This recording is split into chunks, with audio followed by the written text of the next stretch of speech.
HOTWIRE, hotwire.com. Sorry, I've had that stuck in my head all day. Anyone else ever get that? Music from commercials stuck in your head? Yeah. It's not even really music, but that doesn't stop me from walking around in public going, HOTWIRE, hotwire.com. People looking at me like, you son of a bitch. Because they know they're going to have it stuck in their head for the rest of the day now, too. And I don't even have to see a commercial and I get the music stuck in my head. I'll be pouring myself a bowl of Shreddies in the morning going, Sleep Country, Canada, why buy a mattress anywhere else? I'll admit I like the ding at the end of that one, though. So I'm a Leafs fan. That's the joke.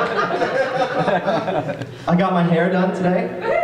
I asked the girl at the salon to give me the Breaking Bad. I think she got it pretty close. Actually, I'm just naturally balding, so I figured I would beat my scalp at its own game.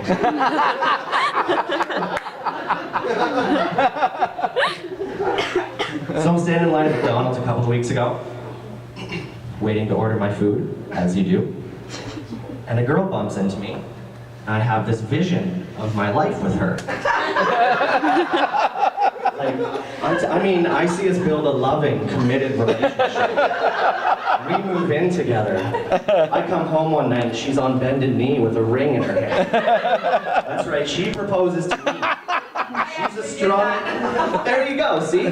Strong, independent lady who doesn't need a man, but who chose one and claimed him.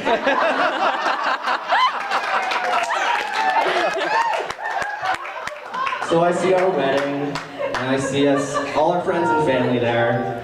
I see us buy a house in the suburbs, have a couple of kids. Kids grow up and have their own kids. We die happy and fulfilled, wrapped in each other's arms, naked in bed on a cold winter's night. And I snap out of this vision, and the girl at the cashier's going, Sir, can I take your order? Are you having a stroke? Do I need to call 911? I get my food and get the hell out of there, thinking, oh shit, that was weird. Didn't really think too much of it, because visions of the future, they happen, right? So a few days later, my friend Betty calls me up. Betty says, hey, what are you doing tonight? I'm going to this party. You won't know anybody there, but I really want you to come. I like the guy who's hosting it, but I don't really want to go alone. I'm like, girl, you just want to show up with a stud and make this guy jealous. Betty's like, are you flexing right now? Maybe. Are you gonna come to the party? Yes, I'll come to the party. So I go, and she introduces me to this guy. His name's Paul. I shake Paul's hand, and it happens again. I have a vision of my life with Paul. Loving, committed relationship, move in together, we go out to a romantic dinner one night, and he pulls out a ring, but it's really cute because I pull out a ring too. Totally planned proposal on the same night, so us.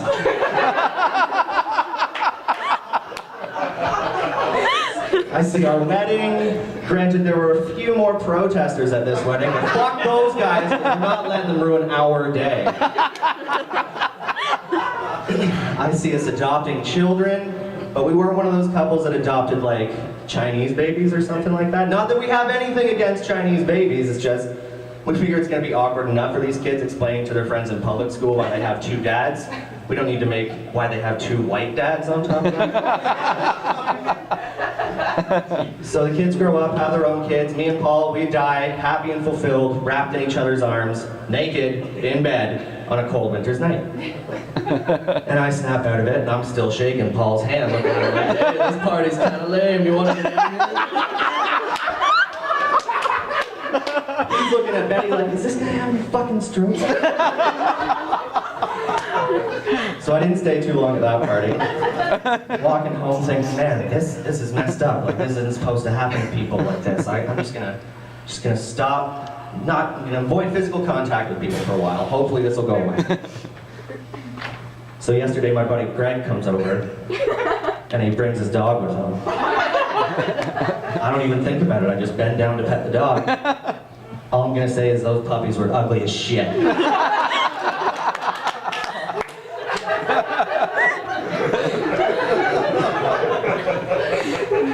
Okay, this next one's a true story, and I can't stress this enough because I'm sure some of you are going to be like, this guy's just stealing shit from movies now. But it did happen. My friend Dan can back this up. You must know that Dan and I have had a bromance since before bromance was a word, too. That's important.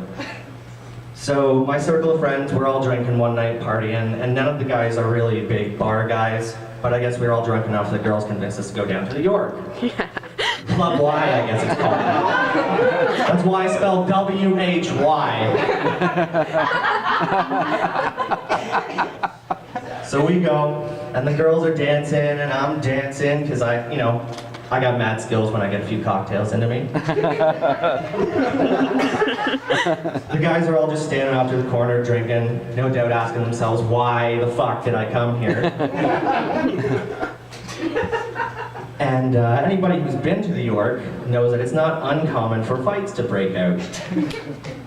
Anybody who's been to a bar anywhere knows what it's like. There's people who are moving around getting sloppy drunk. They're gonna bump into you. There's gonna be drinks spilled sometimes. Well, this is exactly what happened to Dan's brother. Any sober person would recognize this as the accident that it was, but unfortunately Dan's brother was not sober. It was a good birthday. So he decides that he just simply cannot let this injustice go on.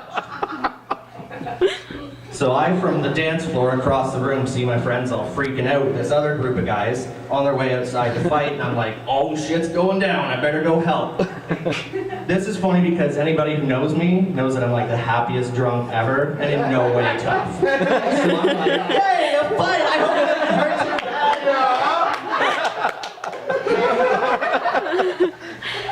you. So I get out there, fight hasn't started yet, they're all just and I step up to my boys. Keep in mind, I'm drunk to the point that I gotta shut one of my eyes down. So I'm focusing on the guy that I gotta fight, and I'm like, oh man, there's a guy who looks a lot like Dan. I don't know if I can hit that, some son of a bitch. As I'm thinking this, the guy looks at me and he goes, Aaron, get over here! That's right, I was on the wrong fucking team.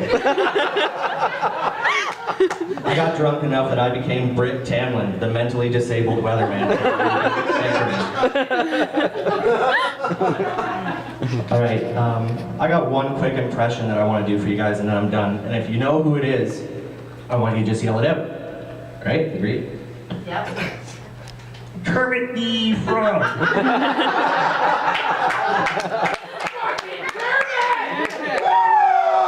Nope, this close. That was actually Barack Obama. That's it for me, guys.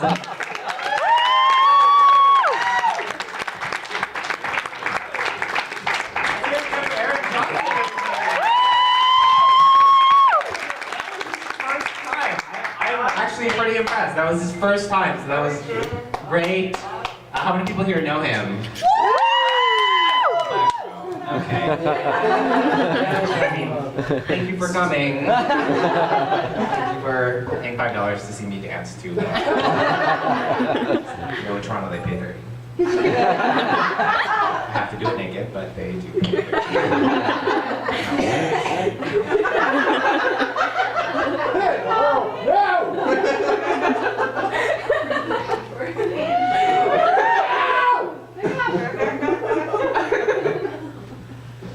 Pam, do you want to turn the music on?